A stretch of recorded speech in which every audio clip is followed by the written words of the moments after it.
Alors ce qu'il faut savoir, c'est que, hormis l'apport, tous les autres critères, j'ai réussi à les gommer avec différents outils ou leviers. On avait un premier critère qui est le sujet de la carte professionnelle. La carte professionnelle, qu'est-ce que c'est? On a un métier réglementé par la loi Hoguet. Et donc ce métier dit que le représentant légal, gérant si on est en SARL ou président si on est en SAS, doit obtenir une aptitude professionnelle qui lui permet d'exercer le métier d'agent immobilier.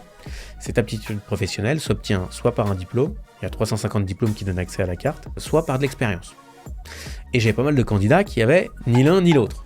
Donc il y a 5 ans, j'ai créé un cursus de formation ultra rapide, en 3 mois, qui permet de débloquer cette aptitude professionnelle par un diplôme qui donne accès à toutes les cartes pour pouvoir être agent immobilier.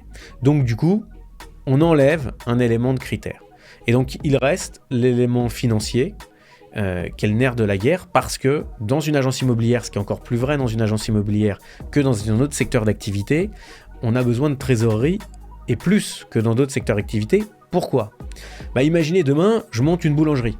Quand je monte une boulangerie, le premier jour à la première heure, je vends du pain, j'encaisse du chiffre d'affaires. Une agence immobilière, ça ne fonctionne pas tout à fait comme ça. Une agence immobilière, je vais avoir mon ouverture d'agence, je vais rentrer des appartements ou des maisons en mandat, je vais pouvoir les commercialiser, signer un compromis, et c'est uniquement à l'acte définitif que je serai payé. La loi Hoguet, qui régit notre métier, dit qu'on peut percevoir des honoraires une fois que l'acte est terminé. Donc quand je signe un bail de location, je suis payé à l'établissement du bail. Quand je fais une vente, je suis payé à l'acte authentique définitif. Okay ?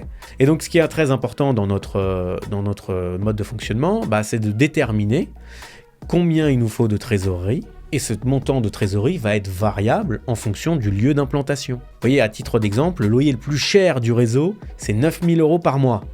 Et le loyer le moins cher du réseau, c'est 170 € par mois. Donc vous imaginez bien que la trésorerie entre ces deux projets n'aura rien à voir.